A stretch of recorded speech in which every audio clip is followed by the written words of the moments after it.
So this is the new Nikon Z6 Mark III. I've been using it for a little while and there's so much I love about this camera besides one thing. Let's talk about it. Starting with the design, let's talk about all the buttons and stuff like that you get with this. So if you look on the front, we have two function buttons which you can modify for different things. And then on the front top, we have our scroll dial wheel here. We have the shutter button, power button, ISO, exposure compensation settings right at the top there. But what's really cool about here that I love about Nikon is the fact that they include this LCD display that allows you to see things like your ISO settings, aperture and shutter speed, battery life, and see if you've got SD card in there. So you never miss a shot when you're out and about in the field. We have a hot shoe mount and they've also improved that electronic viewfinder, if I can get my words out. So it's brighter, it's just sharper, loads of colors there as well. I think it's like 5.7 million dots and it's DCI-P3 rated as well. We have a big display on the back here as well. And then we have loads of buttons here that are within reach. So I love this joystick here, which allows you to move your subject in terms of, in terms of focusing. You can move the focus point around very easily. This is also touchscreen, so you can do it via touchscreen if you prefer to do so. You've got your D-pad there as well. So you have all the buttons within reach here to be able to control different things, which is fantastic. I love this grip here as well. It's nicely protruding for just easily just holding it in your hand so you never miss a shot, especially when you're doing those nice pan shots. It just works really well. We have a mode dial up top as well, easy to operate. It's not that complicated as well. It's just this nice and easy manual PASM. It's just there. And then this screen here is actually very angle as well, so you can move that around for different angles if you're shooting yourself as well in terms of self-shoot videos and photos for selfies. That would be great as well for content creators, for example. At the bottom, we have a battery slot. So if I just take this out, the battery itself will let you record, I think, 4K videos for like 2 hours straight with no issues. This is a EN-EL15C battery that's in there. I can't remember if that's the same battery as a predecessor or that of the Z8 and Z9 or not. I can't remember on top of my head, but that's a battery that you get in there. On the left side, we have different ports available. So you have a microphone and headphone jack on the left side. And to the right of that, we have a USB-C port for charging and data transfer, full HDMI ports, and your trigger area as well to control external stuff. And that's pretty much it on that side. And then on the left side, we have our memory card slot. So in the memory card slot, you have dual card slot here. So you have your CF Express and also SD card slots. So you can use that for backing up stuff if you want to shoot to two memory cards at the same time and all that stuff. You can do that on here. This is weather sealed in terms of durability, so you can just take this around in the field and fully enjoy yourself without worrying about getting this wet or dropping it, all that kind of stuff. It's kind of robust. It feels really nice. It's not too heavy. It's heavier than the predecessor, but not too heavy. So that's a pretty good bonus there. So this supports Nikon Z lenses. So if you have some of those already, you can just use it with this, or you can invest in the whole ecosystem and start your photography and creativity video journey with this Nikon series. Looking through the menu is very easy to operate as well. So if we go to the left and go all the way to photography shooting menu, you can look at things like your storage options. So you see where your folder is. You got file naming scheme as well. So you got your memory card selection there. So you got your primary card slots and select where you want it to go. And secondary function can be overflow, backup. You can have raw primary JPEG in there. You can have JPEG primary in there as well. So it's up to you what you want to do with that. And then we go to image quality. You can shoot raw and all kind of different option with it. So raw JPEG with eye efficiency fine, normal, basic, just raw on its own, JPEG on its own as well. So you got plenty of options there in terms of what you can shoot. Image size settings, you can change that as well from large, medium, small, depending on your memory card size or what you're shooting for, what the purpose is. You can do that as well. You got raw recording, which you can do lossless compression if you want to do that, but a lot of the time I don't use that at all, so I just stick with eye efficiency with a star next to it.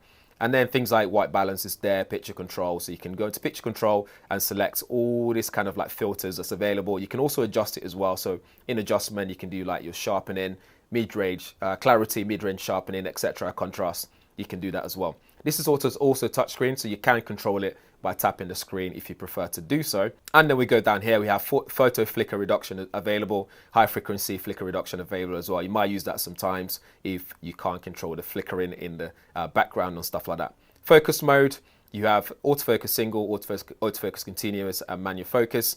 Autofocus area, you can select different area, but we also get 3D tracking on here as well, which is fantastic. In terms of subject detection option, you have auto, people, animal, vehicle, airplanes, and the people will detect things like the torso, which is really good, and the eyes as well. So I did some photography with this, just shooting people with it, and it's fantastic. Even when they were wearing helmet, you still managed to pick up their eyes and get them in focus, and it's nice and sharp, which I really love. You have vibration detection on there as well, and auto bracketing. You also have pixel shift mode as well, which allows you to shoot that 96 megapixel high resolution photos. If you want to use that option, you can do that as well. In video options, you have things that are similar as well, like file naming and where you store your videos.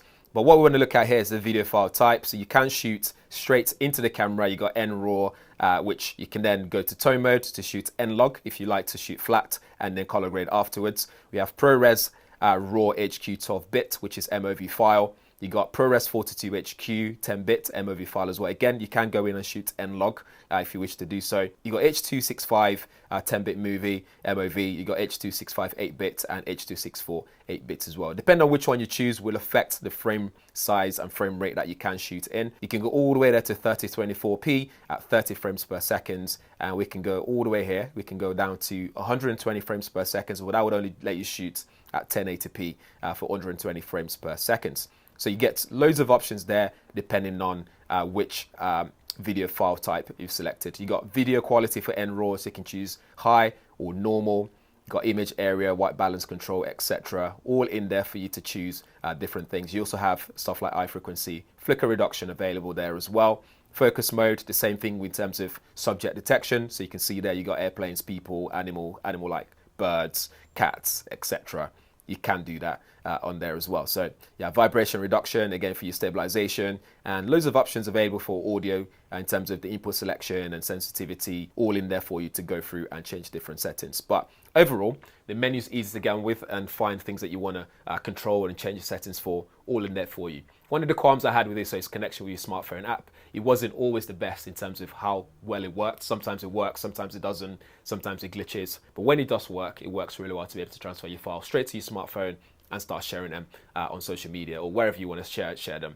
You can do that straight away. But I think overall though, really good design, easy to get on with, easy to use. The buttons are very much well in reach of your thumbs and stuff like that. You can customize buttons here and there.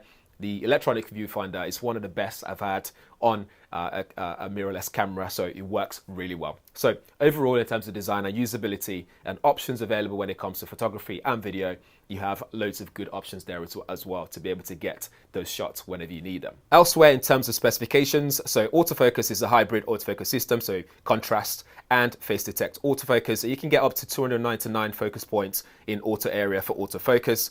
Talked about autofocus detection in terms of subject already. For people, you can detect eyes, faces, head and torso. The viewfinder, like I said, is one of the best I've had with 4,000 nits of brightness. It's got DCI-P3 color and also 5.76 million dots.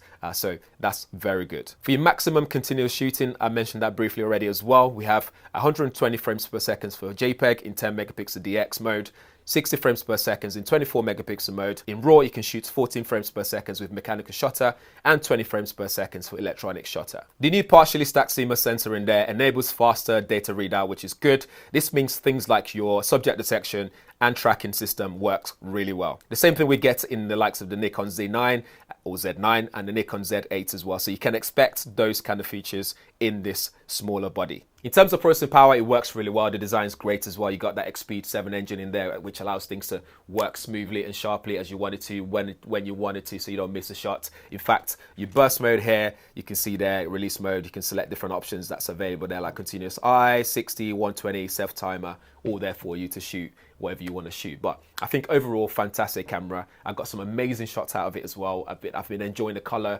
space as well. It just looks fantastic when it comes to taking portrait shots and just generally sports photography as well, which is all the things that you'd expect in this. I also shot videos of it as well. Stability is good in terms of body image stabilization. I can just handheld and hold it and shoot stuff without having to use a gimbal, which is absolutely fantastic. It's not too heavy.